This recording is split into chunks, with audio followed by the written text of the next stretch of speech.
She was standing in the kitchen of her mother's house, the same kitchen where she had learned to cook, where she had done her homework on the counter, where every important conversation of her life had somehow ended up. And her mother was looking at her with that expression, the one Claire had learned to dread, not anger, not disappointment exactly, something worse, the quiet, knowing heartbreak of a woman watching her daughter walk toward a fire she could already smell. Claire, I'm asking you one more time. Are you absolutely sure about Daniel? Claire set down her coffee mug. She was 26 years old. She had a degree in marketing, a good job, an apartment she paid for herself, and a man who loved her, a man who had been loving her faithfully for 3 years, who had saved for 8 months to buy the ring on her finger, who still left notes on the bathroom mirror in the morning just so she'd start the day smiling. Mom, Ryan is wonderful. Ryan is safe. Ryan is, I don't know, he's just not exciting, her mother Diane said quietly, not as a question. Claire didn't answer, which was its own answer. Diane picked up her own coffee and looked out the window at the backyard for a long moment. She was 53, still sharp-eyed, still the kind of woman who noticed everything and catalogued it in silence until the moment demanded it be said. I met a man like Daniel once, she said finally, before your father. He made the whole room feel electric when he walked in. I thought that feeling meant something. It took me 2 years to figure out that electricity and fire are not the same thing, and that some things that burn bright just burn you. Daniel is not some dangerous guy, Mom. He's my colleague. He's successful. He's married, Claire. The kitchen went very quiet. He's separated, Claire said, and even as the words left her mouth, she heard how thin they sounded, how rehearsed. Diane set down her mug. She didn't say anything else. She didn't have to. Claire had met Daniel Holt 11 months ago at the advertising firm where she worked in downtown Chicago. He was a senior account director, 7 years older than her, with the kind of easy confidence that came from always being the most talented person in every room he entered. He was tall, dark-haired, quick-witted, and had a way of making whoever he was talking to feel like they were the only person in the building. He had walked past Claire's desk on her 3rd week at the job, looked at the campaign mock-up on her screen, and said, "That's the best concept I've seen come out of this floor in 2 years. Who taught you to think like that?" And something had shifted. She knew he was technically still married. He had told her himself, early on, presented it almost casually like a footnote, a bureaucratic detail rather than a moral fact. My wife and I have been separated for over a year. It's just paperwork at this point. He said it so smoothly, with such complete lack of drama, that Claire had filed it away as resolved rather than ongoing, as past rather than present. She had not verified this. She had not wanted to. Ryan Caldwell, who sold commercial real estate, who coached youth baseball on weekends, who called Claire's mother Miss Diane and meant it respectfully, had noticed the shift before Claire told him anything. He was perceptive in the quiet way that kind people often are. He hadn't accused her. He hadn't demanded anything. He had just sat across from her at the restaurant where they'd had their first date 2 years prior and said with a steady voice and sad eyes, "I think you're falling in love with someone else, and I think you've been trying to find a way to tell me." She had cried the entire drive home, not because he was wrong, because he was right, and because he had been so decent about it, so unbearably, humiliatingly decent, that it made the whole thing worse. She gave the ring back 3 weeks later. Ryan took it, held it for a moment, and said, "I hope he deserves you, Claire." He didn't say it sarcastically, that was the thing. He meant it completely. And she had walked out of his apartment and cried all the way to her car and told herself it was just grief for something good, and that the grief would pass, and that what was ahead was bigger and brighter and more alive than anything she was leaving behind. Diane called every Sunday. Claire answered less and less, not because things were bad, but they weren't, not at first. The first 4 months with Daniel were everything she had imagined. He was present, attentive, creative, passionate. He cooked elaborate meals for her in her apartment. He took her to gallery openings and brought her coffee with a handwritten note tucked under the cup. He introduced her to his friends, a rotating cast of charming, ambitious people, as the most talented woman I know. He made her feel chosen in a way that was almost addictive. She asked about the divorce paperwork twice. He gave her the same answer both times. A reassuring hand on her arm, a smooth, "It's in process, don't worry." And she accepted it both times because she wanted to, and because wanting to believe something makes the architecture of the lie invisible.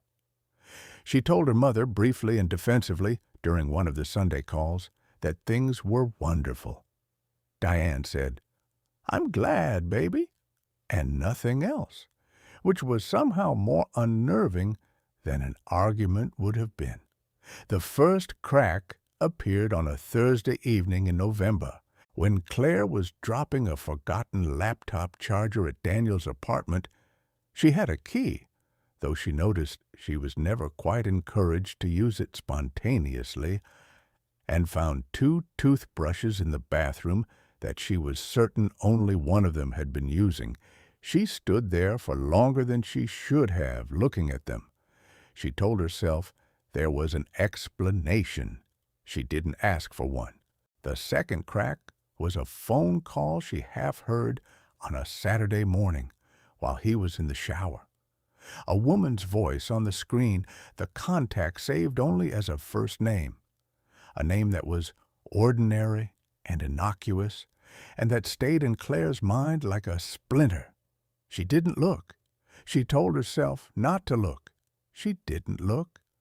The third crack broke something she couldn't pretend was still intact. She found out she was pregnant on a Tuesday in January. She was alone in her apartment bathroom, a different bathroom than the one she'd been staring at pregnancy tests in when she was 17, but somehow the same fundamental experience of holding a future in her hands before she'd figured out how to hold the present. She sat on the bathroom floor for 40 minutes. Then she called Daniel. His reaction was not cruel exactly. It was worse than cruel. It was controlled. He was quiet for a moment, then very measured, then said, carefully, and with the kind of calm that only people who have rehearsed emotional exits possess, "Claire, I have to tell you something. My wife and we're not separated. We never officially separated. We've been going through a difficult period, but we're working on things. We have a son." The apartment was absolutely silent. "A son," Claire repeated. "He's 4. Claire, I'm sorry. I never meant for it to get this far. I care about you. I genuinely—" She hung up. She sat back down on the bathroom floor. The pregnancy test was still on the counter. She looked at it for a long time. Then she picked up her phone again, and without thinking about it, without planning it, without pride getting in the way for even a second, she called her mother. Diane answered on the second ring. "Mom." Just that one word. but Diane heard everything in it. "Tell me where you are," she said, already moving. "I'm coming." Diane drove 4 hours from Springfield. She arrived at Claire's apartment at 11:30 at night with a bag of groceries, a blanket she'd had since Claire was a child, and absolutely no expression of "I told you so" on her face. Not one flicker of it. She came in, put the groceries away, made tea, sat on the couch beside her daughter, and put the blanket around her shoulders. They sat in silence for a while. Then Claire said, "He has a son, Mom, a 4-year-old son. He was never leaving her." Diane nodded slowly. "And I left Ryan for him. Ryan, who—" Her voice broke. "Mom, Ryan left me a voicemail on my birthday 2 months ago just to say he hoped I was happy. He's just that kind of person. And I left him." Diane put her arm around her daughter and held on. "What do I do?" Claire whispered. "Tonight," Diane said. "Nothing. Tonight, you let me sit here with you. Tomorrow, we figure out the rest." The weeks that followed were the hardest of Claire's adult life, and Diane was present for all of them with a consistency that Claire would not fully understand until she was older. She drove back every weekend. She helped Claire research her options, her rights, the practicalities of navigating a situation where the father was already financially and emotionally entrenched in another family. She helped her find a doctor she liked.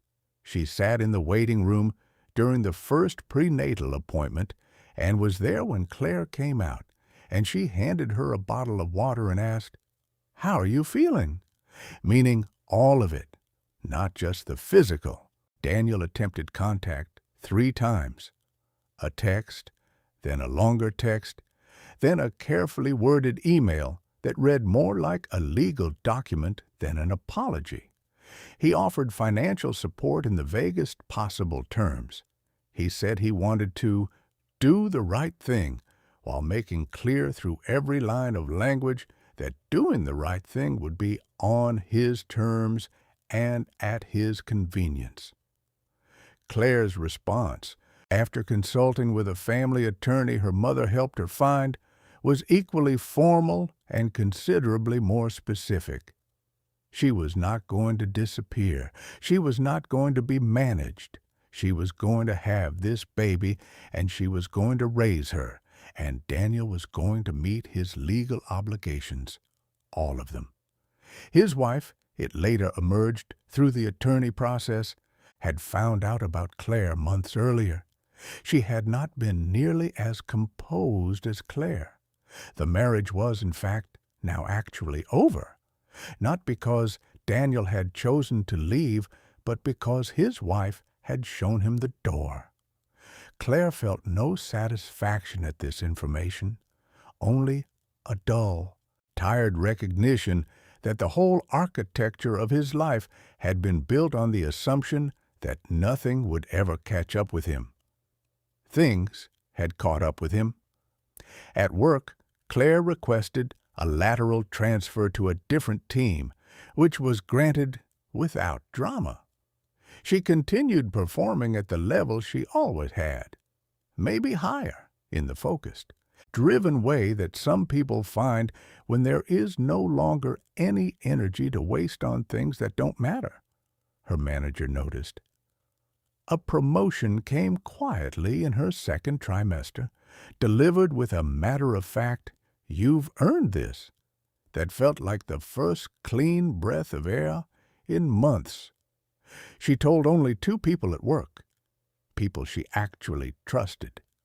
Both responded well. Neither made it a topic of discussion in the office. She also, slowly and awkwardly, told Marcus, her closest college friend, who immediately drove over with dinner and the kind of brutal, honest warmth that only truly old friends can deliver. He sat at her kitchen table, looked at her and said, "You know what the hardest part of this is? It's not that you picked wrong, it's that you already knew he was right." And he jerked his thumb vaguely in the direction of the world, meaning Ryan. "And you talked yourself out of it. That's the thing you're actually grieving." Claire looked at him for a long time. "Yeah," she said, "I know." She thought about Ryan more than she expected to, not with romantic longing exactly, but with the specific ache of understanding something too late. She had not reached out. It would have been unfair, she told herself. Reaching out now, pregnant with another man's child, would be, what? A confession disguised as an apology. She owed him better than that. The best thing she could do for Ryan Caldwell was leave him entirely in peace, let him build whatever he was building, and carry her own consequences with whatever grace she could manage. Still, she hoped he was happy. She thought about the notes on the bathroom mirror. She thought about, "I hope he deserves you, Claire." She thought about it more than once. Her daughter was born on a warm Wednesday in August. Claire had prepared herself intellectually for the experience. She had read everything, attended the classes, done the breathing exercises, and none of it fully prepared her for the actual moment of holding another human being she had made and would be responsible for and would love with a ferocity she had not previously understood herself capable of.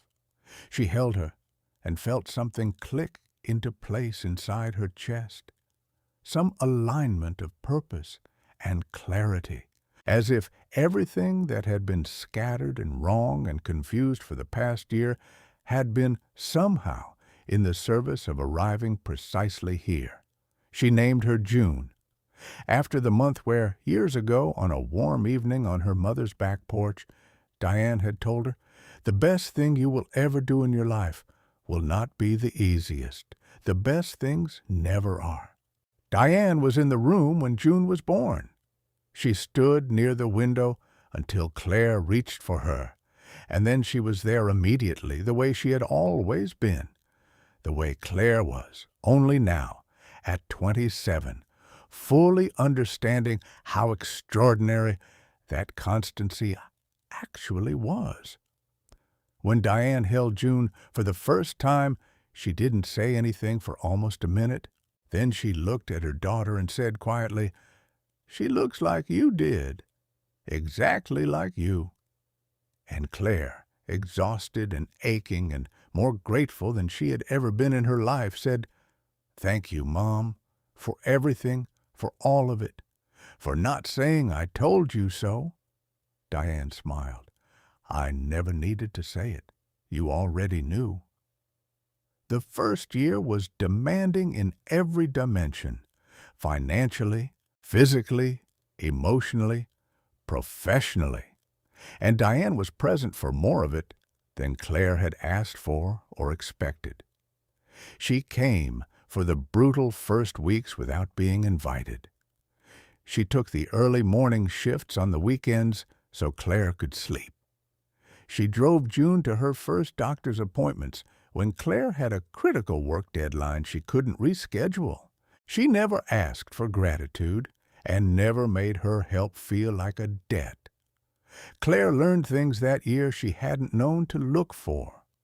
She learned that her mother had gone through something not entirely unlike this. Not the same circumstances, but the same essential experience of being young and alone with a child, and having to build something out of the wreckage of choices made when she was too in love with the feeling of a thing to look carefully at the thing itself. Diane had never told her this story in full. She told it now, in fragments, on quiet Sunday evenings, while June slept in the next room. "Why didn't you ever tell me?" Claire asked once. "Because I hoped you wouldn't need to hear it, Diane said simply.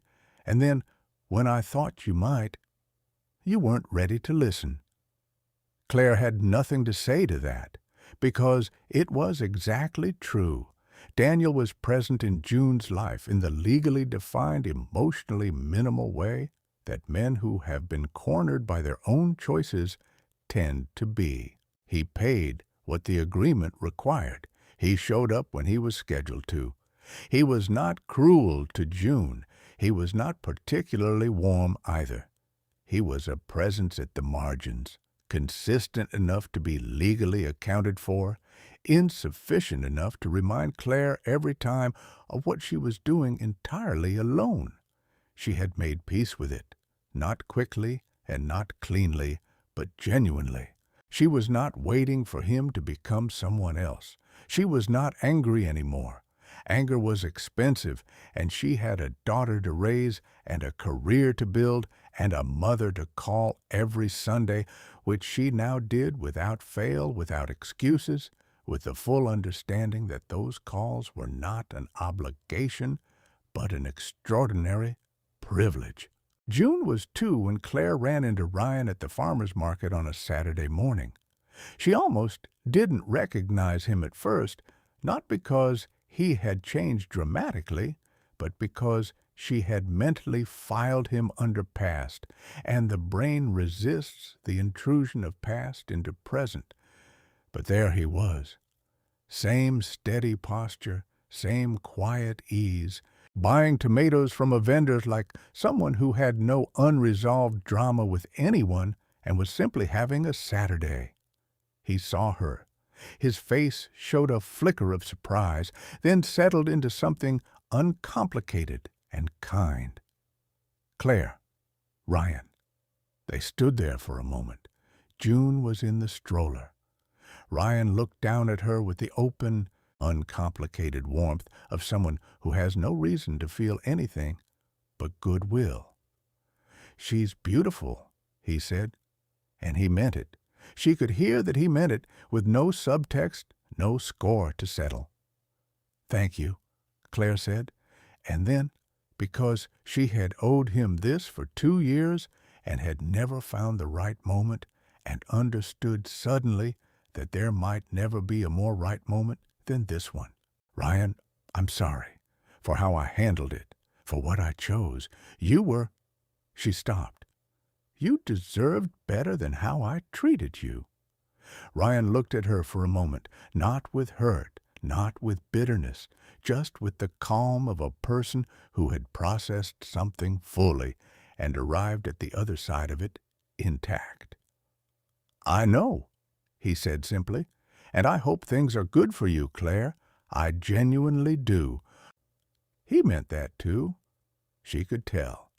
He bought his tomatoes and said goodbye to June in that unself-conscious way that people with good hearts talk to small children, and then he walked away into the Saturday morning crowd, and Claire stood with her hands on the stroller and thought about her mother standing at the kitchen window and saying, "Some things that burn bright just burn you." She thought about the notes on the bathroom mirror. She thought about what it cost to learn certain lessons, and why some lessons can only be learned from the inside. That afternoon, she drove to her mother's house. She didn't call ahead. She just drove. She let herself in with her key, found Diane in the backyard garden, and sat down in the old wooden chair beside her, with June in her arms. They sat in the sunlight for a while without talking. Then Claire said, "I saw Ryan today." Diane nodded, kept her eyes on the garden. "He was good," Claire said. He was good." "He always was," Diane said. Another silence, a warm one. "I get it now," Claire said quietly. "Everything you were trying to tell me. I get it." Diane looked over at her daughter and her granddaughter sitting in the afternoon light, and she reached out and rested her hand briefly on Claire's arm. Not dramatically, not with any "I told you so," not with anything except the particular tenderness of a woman who had waited a long time for her daughter to arrive somewhere safe. "I know you do, baby," she said. "I know." June grew up knowing she was unconditionally loved by her mother, who worked and studied and built and never stopped, and by her grandmother, who drove 4 hours without being asked whenever she was needed, and who taught June to garden on the same Saturday mornings she had once tried to teach Claire to slow down. When June was 7, she asked her grandmother why she always came so fast whenever Mommy needed her. Diane thought about it for a moment. Then she said, "Because some things don't need a reason, sweetheart. You just go." June nodded seriously, the way 7-year-olds do when they sense they've been handed something important. She filed it away. Her mother had tried to warn her, but some warnings can only be understood after the fire. The grace is in what you build from the ashes, and who stays to help you build it. If this story hit close to home, share it with someone who needs to hear it today. Sometimes the most important thing someone can receive is the reminder that they are not alone, and that the hardest chapter is not the last one.